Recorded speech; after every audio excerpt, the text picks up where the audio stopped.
What's up guys? Welcome to AnimeKouhai. If you'd like to help me out, please hit the like button and subscribe to my channel. If things devolved into a fight now, Dino and his team were almost guaranteed to lose. He was painfully aware of that fact, and the thought filled him with dread. Let's be real. Against those two, we wouldn't last more than a few minutes. Dino reasoned that if he only had to face Beretta, he could manage. But Zijin? There was no hope. He briefly considered having Mai escape, but that would mean leaving Vega to die. And with Feldway pulling the strings, it wouldn't make much of a difference anyway. His fate was sealed. With no clear way out, Dino clung to the hope that this risky plan might be his lifeline.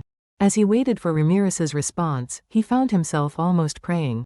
But deep down, he suspected it was wishful thinking. This is way too good to work. Just as Dino was about to resign himself to the worst.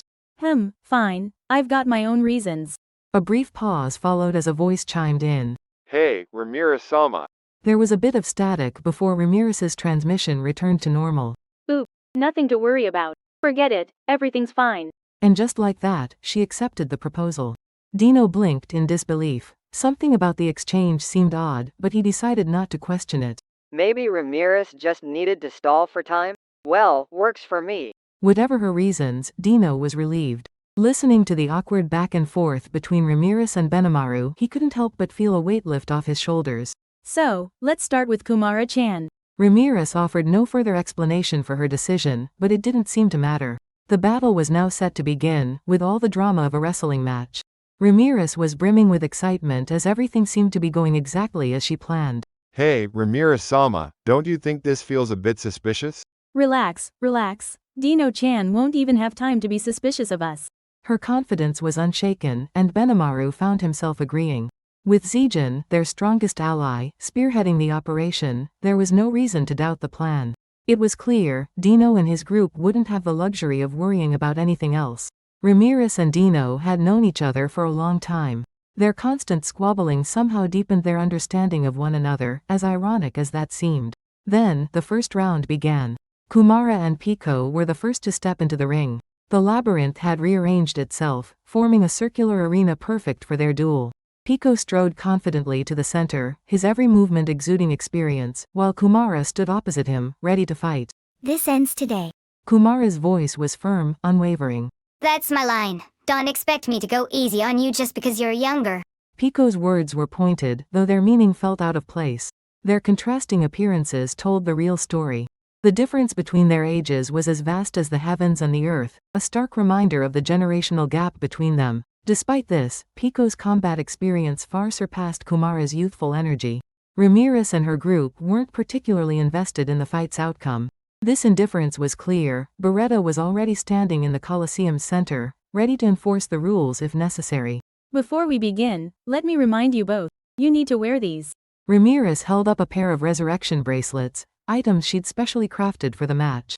Oh, I've been wanting one of these. Dino's enthusiasm was obvious as he eagerly reached for the bracelet. I'll hand it over after this. Ramiris teased, keeping her tone light. No, I'll take it now. Dino quickly grabbed the bracelet and slipped it on without hesitation. Perfect. Now I can escape whenever I want. As expected, Dino tried to manipulate the situation in his favor. But naturally, things didn't go as smoothly as he hoped. Dino-chan, just so you know, the resurrection point for the bracelet is set to where you died. You get what that means, right? Ramiris's tone was matter of fact. Dino's face fell as the reality of her words sank in. His grand escape plan was no longer viable. Ramiris, catching his look of dismay, couldn't resist twisting the knife a little further. I didn't realize you liked the bracelet so much, Dino-chan. Alright, I'll be generous and give you 5 of them as a special gift. What? Dino froze, momentarily baffled. It didn't take long, though, for him to realize her gift meant he'd have to die 5 times. Hey, that's not funny. Dino shouted, his frustration boiling over. You know how much I enjoy teasing you. Ramiris's mischievous laugh echoed as Dino's futile attempt to negotiate came to a dead end. Moments later, he found himself unceremoniously ejected from the Colosseum for disrupting the match. And with that, the fight officially began. Kumara stepped into the arena, unarmed, while Pico faced her, wielding a spear. Though Kumara didn't carry a traditional weapon, she held a fan, a creation by Karabe. While it was merely a mass-produced model compared to mythical-grade weapons, its performance was on par with legendary-grade gear. Despite this, the fan's unassuming appearance made it seem like an unlikely match for Pico's weapon. Yet, Kumara remained calm and composed. White monkey, by Kurin. At Kumara's command, one of her tails shimmered and transformed, summoning a monkey-shaped Majin. Byakuran, now taking on a humanoid form, held a staff in its hand. The staff, named Shin-Ko-Bo, was a whimsical creation Kurabe had crafted at Rimuroo's casual request. Though it was initially made for fun, Kurabe's craftsmanship had turned it into an unexpectedly high-performing weapon. While its materials weren't extravagant, they were carefully chosen, resulting in a weapon that far exceeded its humble origins. The leftover Hihirikane was put to good use, showcasing Kurabe's dedication to his craft. The result was a mythical-grade weapon, an impressive creation, forged with care and precision. While it didn't have the full versatility of the original material, the weapon could expand and contract slightly, responding to its wielder's intent. Built for sheer power, it also carried an unexpected finesse. This wasn't a mass-produced mythical-grade weapon, it was a unique masterpiece, crafted with unparalleled attention to detail. Armed with this powerful rod, the white monkey Byakuran moved with fluid precision, its steps more like a dance than a fight. With an unusual cry, Byakuran advanced on Pico, its movements as graceful as a seasoned dancer. This agility wasn't mere instinct. It was the result of Hakuru's rigorous training, which the monkey had undergone during its free time in the labyrinth. Kumara, who had become a master of staff fighting, had honed her skills through countless battles. She had also mastered the art of battle will, channeling her immense power into her tail to summon the white monkey Byakuran with precision and intent. At this moment, Byakuran's power was comparable to a million-class entity, with an existence value exceeding 1 million, a truly formidable opponent. Even so, Kumara, the summoner, was far stronger than Byakuran in terms of raw power. Having endured Hakuru's brutal training regimen, Kumara had grown into a skilled warrior. Her abilities now far surpassed Byakuran's, and she had attained divinity, rising to the status of a fox Jin. With such immense strength, Kumara was a force to be reckoned with. Summoning Byakuran wasn't a sign of weakness, it was a tactical move to ensure victory. Kumara's growth was undeniable, shaped by her fierce battles against opponents like Carrion and Frey. Together, Kumara and Byakuran formed a dynamic duo against Pico. While Byakuran fearlessly held the front line, Kumara supported from the rear, unleashing devastating attacks with her tail. Their teamwork was seamless, a perfect blend of power and strategy that left no openings for their opponent. Kumara had already made a name for herself during her battle with Oria, where she successfully blocked the trident. Though Pico's abilities surpassed Kumara's, it didn't matter much as long as Kumara stuck to her defensive strategy. If Pico tried targeting Kumara, White Monkey Byakuran was ready to counter. If Kumara was attacked, Byakuran would retaliate immediately. This strategy proved to be highly effective, but it made things far more difficult for the attacker. What's with this guy? I thought it was supposed to be a one-on-one fight. Pico growled, her frustration mounting. There had never been a rule about one-on-one fights, it was just Pico's annoyance at the situation spilling over. Take this!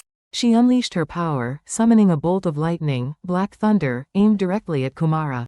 But Kumara stood her ground. She spread her 8 tails wide, each acting like a lightning rod, effortlessly redirecting the attack. The bolt dissipated harmlessly, leaving Kumara unscathed. Pico's eyes widened in disbelief. This guy? She's nothing like the last time we fought. Her power skyrocketed. For a moment, Pico stumbled over her own thoughts. While she wasn't the type to back down, even she couldn't ignore the reality before her. In battles between transcendent beings, 3 factors often decide the outcome: strength, compatibility, and luck. While strength lays the foundation, compatibility shifts the balance, and luck tips the scales.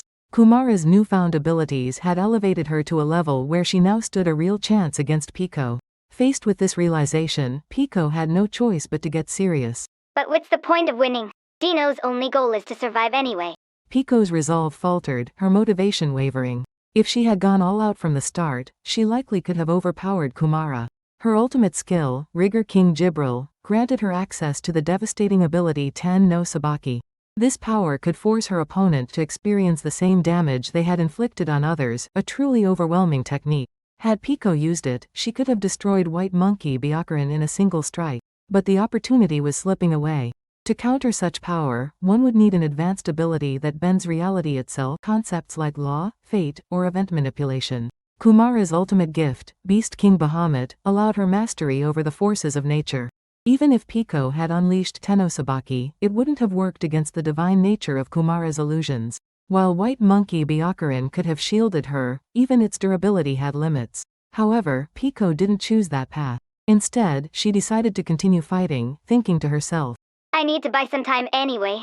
Might as well enjoy the fight while I can. accepting the circumstances, Pico resolved to give it her all and see the battle through to the end. And then, the final clash began. Fallen Spear! Pico's powerful attack struck true, bringing down White Monkey Byakuran. For a moment, it seemed like the tide of the battle had turned. But it wasn't over yet. 9-hole blow. As Pico reveled in the brief satisfaction of her successful strike, she failed to notice a small opening in her own defense. Kumara, ever alert, seized the chance and unleashed a flurry of devastating tail strikes. Pico's body disintegrated into particles of light, only to reform seconds later, thanks to the bracelet's resurrection ability. Ramiris's triumphant voice echoed across the battlefield. Well, that's that. Kumara-chan wins. Kumara, graceful and commanding, hardly seemed to suit the cutesy-chan suffix Ramiris used. But to Ramiris, Kumara was still the little fox she had been not long ago. Ramiris's perspective hadn't caught up with the stunningly powerful figure Kumara had become. Regardless, the victory was clear. Kumara had won decisively, leaving Dino stunned. Hey, wait a second. Did you hold back at the end? You could have taken the win for real, couldn't you? Dino's curiosity got the better of him when Pico returned. Well, at least we confirmed the bracelet works, right? Pico replied with a mix of grumpiness and disappointment, her tone betraying her dissatisfaction. She grabbed a spare bracelet and put it on, preparing for the next round. A big thanks to the AnimeKouhai patrons who made this video possible. Jared Bressler, Speed Saber, Curtis Loban, Judah Herrera, Just a Guy, Miss L.W. Hernandez, Jason Martin, Zach Rosen, Jerry Sladek, Ray Perez, Jay, Donald Williams, Day of Light, John M, Godman Gaming, Markithian Tidwell, Adrian, Kumo, T. Bush, Kirisoto Sama, JV, Thomas, Joshua Cousins, Jose Hernandez, Khalid, Christian Deshazer, Divine C. Harris, Montyboy 98, Ruben, Yuki Iki, Gray, Isaac, Koala King 93, Quilly Buckner, Alver, Normal Defate, Joshua Andrade, Gary Miles, Dragon Spawn 666, J. Rule, Nate, Leiron Sangkap, Lucas Guet, Jason Martin, Sky T, Andre Hamilton, Martin Ramos, Emperor WSA, Miko Espinosa, George Hage, Gobi Lin, Pratik Bandari, Faiz Mansour, Jackson Early, Carl Stephen Bernadal, Gareth Hashimoto, Steven Madison, Marl Barsha, Ralph Ignacio, Efrain Hernandez, Luca Gaming WTF, William Locke, Kamal Luke, Akshay Devate, Elvin Quarty, Ian Sikibiol, Thanakorn Lee Sawat, KACP9R, The Harv, Drayden Yamauchi, Joshua Wolf. Thank you so much for helping out. I'll see you guys in the next video.